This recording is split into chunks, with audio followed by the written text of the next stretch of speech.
Edith Broton versus Brinker International, Brinker, Texas, and Chili's. Good afternoon, Your Honor. This is Patrick Wolf on behalf of the plaintiff, Ms. Broton. Good afternoon, Your Honor. This is Eduardo Ortiz, and I have my associate Christina Hansen with me as well. We represent the defendants. Thank you. So, we're here at Docket Call. We're Docket Call for the Monday, June 22nd jury trials. One of you have brought the continuance motion from that trial. Which one? Plaintiff, Your Honor, my client. So Mr. Wolf will be making his motion for continuance, and then I'll hear a response from Mr. Ortiz, and the court will do its best to make a ruling. You may proceed. Thank you, Your Honor. Before I get into the details of the motion, I just want to note for the court that this would be the first disputed continuance in the case. This would be the second continuance overall. The prior one, the parties agreed in order to mediate, but this would be the first disputed one granted. Also, the case is only a year and 7 months old, so it's not a very old case. I think that favors continuance in this case as well. Plaintiff has 3 reasons for requesting continuance. I'll talk briefly about them, but I think it's important to keep in mind as I go through them that each of these relate to plaintiff's need for discovery in the case, and the need to conduct that discovery did not arise or was not known until after the discovery deadline had passed.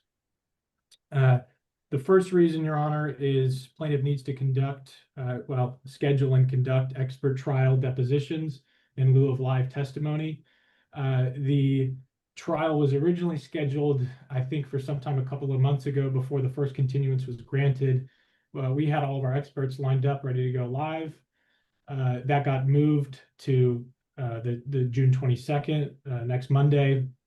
And we reached out to our experts to confer about their availability for the new date. And unfortunately, three of the non-retained experts are not available at that time. One of them is on her honeymoon for 2 weeks. Another is and the only ER doctor on call for a few of those days at the hospital. So obviously that'd be a medical emergency requiring him to come in. And yeah, so essentially we can't have a few of them testify live, so we're going to need to do trial depots.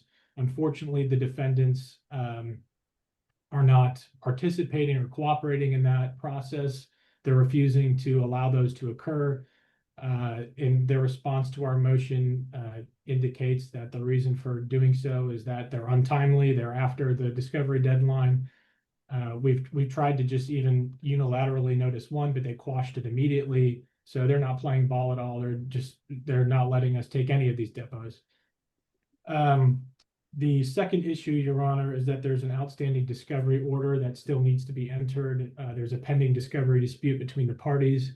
That we had a hearing on that a couple weeks ago, and Judge Mazzi, who oversaw that hearing, offered an alternative relief than what was requested and required the parties to collaborate and submit a proposed order. That order was supposed to be submitted on June 1st. The finalized joint agreed version of the proposed order was supposed to be submitted on June 1st. Unfortunately, defendants, despite my repeated communication with Mr. Ortiz, their counsel did not even send over a draft, let alone the final version, not even a draft, over to us until June 4th, 3 days after the court's deadline to get it to the court.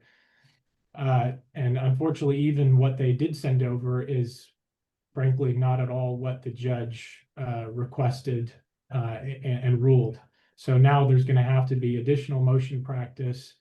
We're probably going to have to, have an additional hearing in front of Judge Mazzi to clarify what she wanted in the order, and that's not going to happen by Monday. Unfortunately, we're going to have to do a motion, schedule a hearing, have the hearing, get clarification on an order, and then have the defendants comply with that order. That's not happening in a week. The last reason, Your Honor, and frankly, I think the most pressing one, the most egregious, is that I think 4 or 5 business days ago, 13 days before trial, the defendants produced an additional, never before seen, 200 pages of documents. They identified a brand new individual who conducted surveillance on the plaintiff And I think most important of all, one of those documents is probably the most damning piece of evidence that's been produced in this case to date. It's a report that essentially shows the defendants knew about the hazardous condition at the restaurant for at least several months before the plaintiff's accident occurred. And it shows that an individual suffered an injury in the exact same manner, and it seems to be the exact same location as the plaintiff did. Given that that was produced only 13 days before trial, you know, plaintiff is going to need to conduct additional discovery. We're probably going to need to figure out who this individual in this report is and conduct a deposition or do an interview. And we're probably, unfortunately, going to need to do a motion to compel additional documents and possibly a motion for sanctions against defense for withholding this document despite representing to the court for over a year that it did not exist, and then producing it 13 days before trial. Those motions in that deposition, it's probably not going to happen before Monday, Your Honor. Lastly, last point, very quick, Your Honor. The defendants announced for 8 days. If this is going to go 8 days, we unfortunately have a federal trial on the 29th. So we have a conflict there. That's not, I think that one's going to go. I don't think that's going to get moved. So that is another small issue on the side. That's all I have for now, Your Honor. Thank you, Mr. Ortiz. Thank you, Your Honor. May it please the court. I'll take these issues up in the same order that Mr. Wolf brought them up. So first is the first time plaintiff ever sought to conduct these depositions was about a month ago.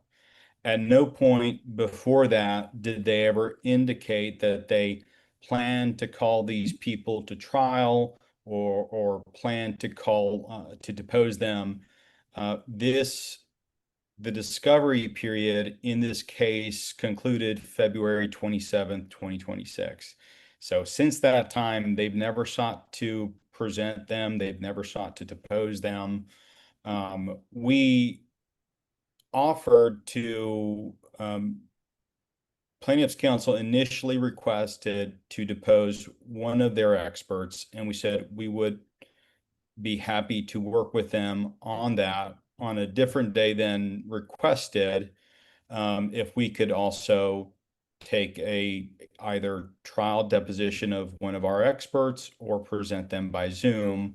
And then in response to that, they said that they wanted to also take 2 additional experts, and unless we agreed to that, they would be opposed to our motion to for leave to present our out-of-state expert by Zoom.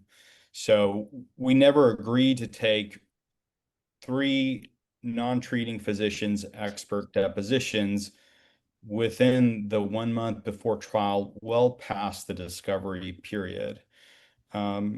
Second is Mr. Wolf is claiming that there is an order that needs to be signed by the judge.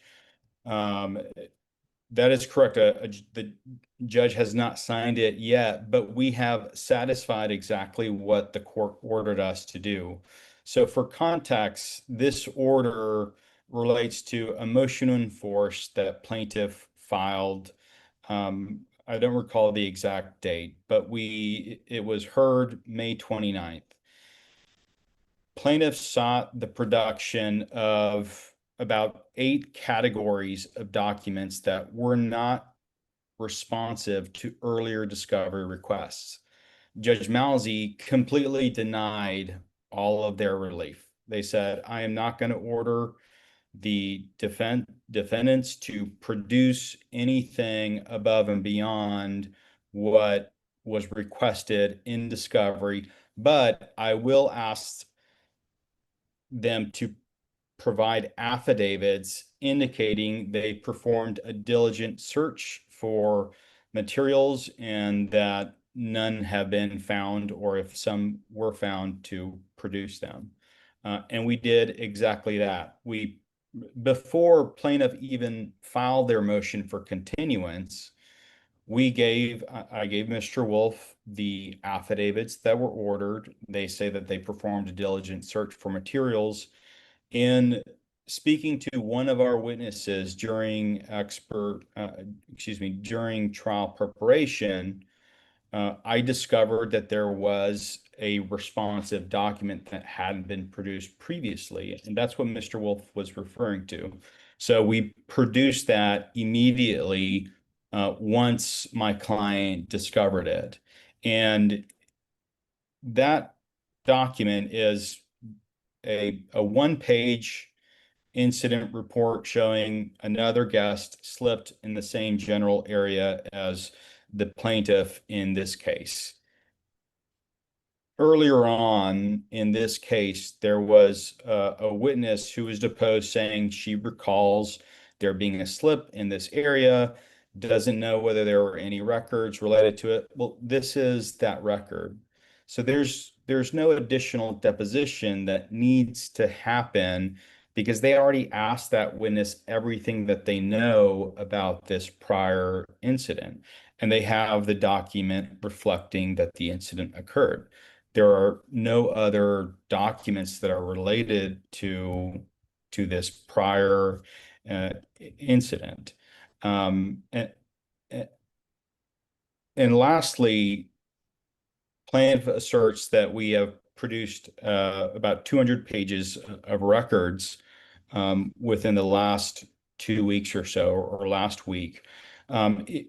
That shouldn't be a basis for continuance at all. The trial court judge can decide whether to allow us to use those documents in trial or not. It shouldn't serve as a basis to continue the case. And one of those, a portion of those records simply relate to a supplemental expert report that our expert prepared, rebutting affidavits that were produced by plaintiff in the last 30 days. So there's nothing in this case that merits continuing the case, because all the trial judge can make rulings on these issues and whether to allow these documents in evidence. All right. Well, here's where I am. I mean, I'm going to be honest with you. I haven't granted a lot of continuances because the legislature has really, they're making us report them. But this one to me, partly y'all took line number 121. You're not going to get reached anyway. And just the impracticality of having this stick around at standby 6 all week is really playing into my head. I just don't think you're going to get reached. If you were like a 2 or 3 day car wreck trial, I might keep you around because then we can fit you in. But frankly, you need 8 days. And there's just no world in which on Friday of next week, somebody's going to be available 8 days. It's just not going to happen. So part of me is going to burn one of my continuances on this case and just do the pragmatic thing and just grant the continuance, which is going to help you, Mr. Ortiz, because now a continuance has been granted. And so we won't do another one, hopefully. We'll get this one tried. I'm not inclined to grant any extensions of deadlines or any additional like pushing away. I'm going to take you at your word, Mr. Wolf, that you have some experts that weren't available and we need to find some dates when they are available. And perhaps we can work out some of these other small issues, but I don't see any big reasons why we can't go to trial pretty quickly. But I'm going to grant the motion for continuance. If we want to put some urgency to it, we could say it needs to get reset before October 31st. That works for the defense, Your Honor. I'll have to check with lead counsel, my head partner. Well, it's not really an offer. I'm actually going to say I'm granting the continuance, but it needs to get reset and on the docket before October 31st. The only reason I'm not putting a date on there is because I know there are lawyers and experts, and I don't want to do the same thing again where we end up with another scheduling crunch, but we got to figure out a date we're available on some jury docket before October 31st. Understood. Okay, Thank you, Honor. thank you. You're all Thank- excused. We can go off the record. Thank you. Thanks.